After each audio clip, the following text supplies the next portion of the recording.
Queridos estudiantes, tengan ustedes unos muy buenos días. En este tiempo de cuarentena nos encontramos por este medio con el fin de que nuestras clases puedan continuar de la mejor manera posible, tratando de dar cercanía en un tiempo de distancia. Venimos trabajando acerca del concepto de la política.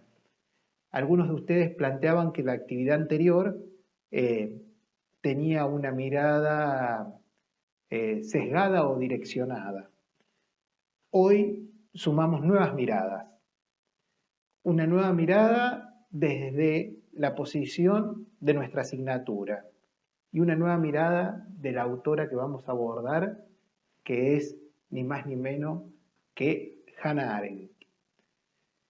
En principio, quiero plantearle que hay tantos conceptos de política como personas que reflexionan acerca del mismo. Podemos pensar a la política desde el origen del vocablo, en la antigua Grecia, en aquellas viejas polis griegas, en esas pequeñas ciudades-estado, en donde ahí surge el término política. Podemos pensar a la política también como aquella actividad tendiente a convencer al otro, a sumar adhesiones, a generar voluntades que se suman en pos de una idea.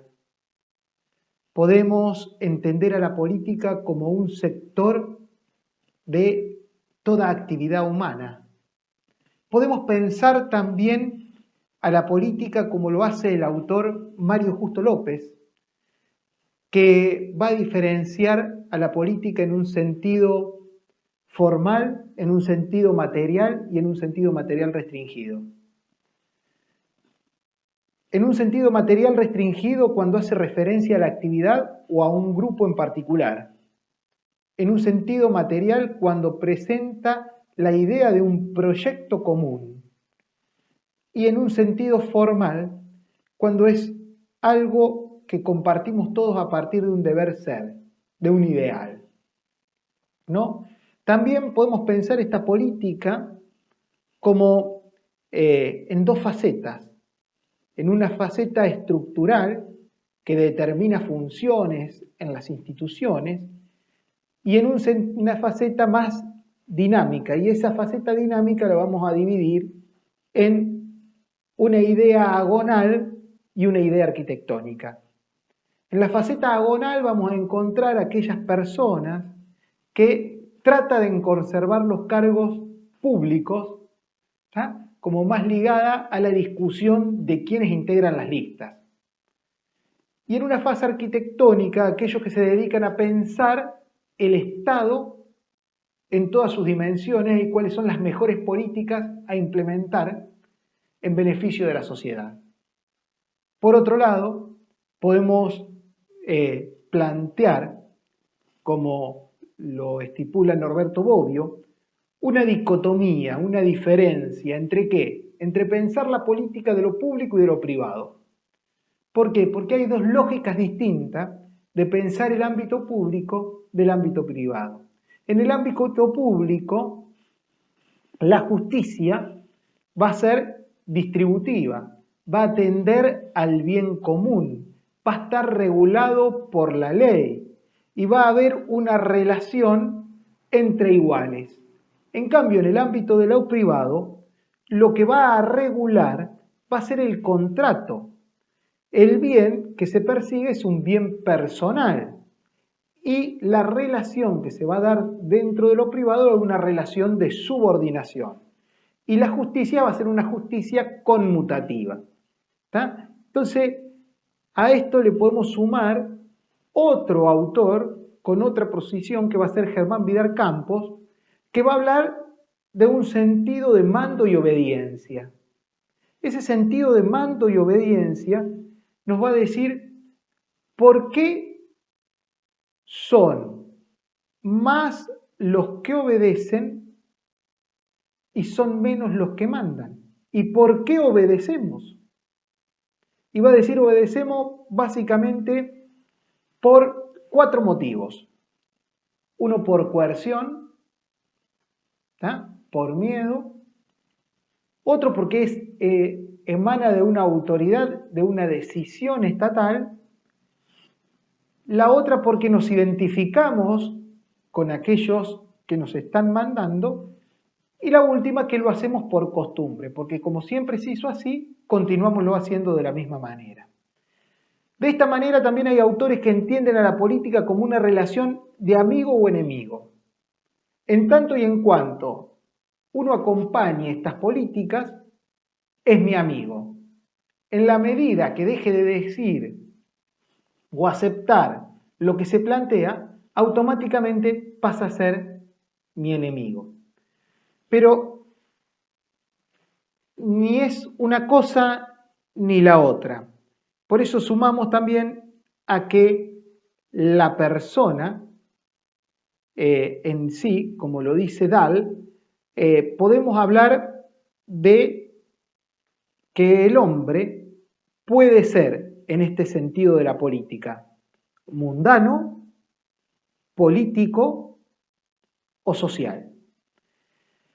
Un hombre mundano se interesa por las cosas del mundo, del quehacer diario, ¿tá? En cambio, el hombre político se interesa por mejorar las condiciones del hombre mundano.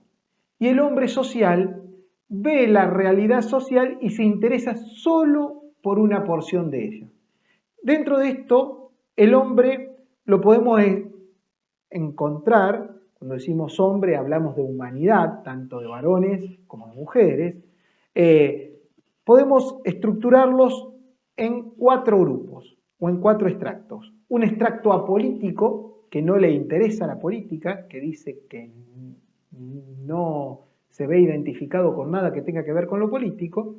Un extracto político interesado por el bien común y el bienestar general de la sociedad. Y dentro de eso después vamos a encontrar otro extracto que va a ser el de los buscadores de poder, aquellos que le interesan la política no para solucionar los problemas de la gente, sino para hacerse con el poder. Y por último, los poderosos.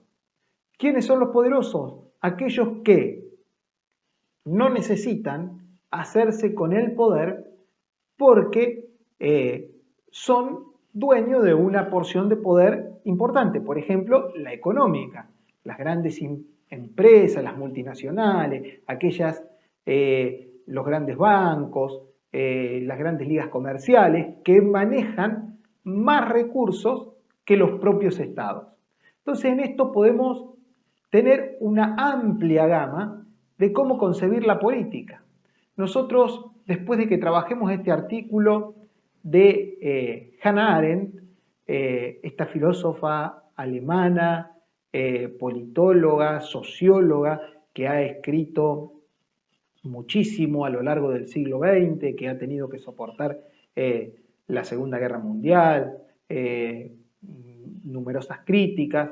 Esta mujer que nos ha hecho un aporte fabuloso a las ciencias sociales, después de trabajar este artículo, vendrán otros artículos ligados a diferentes filósofos y pensadores que también nos van a hacer un aporte de cómo pensar la política y el Estado.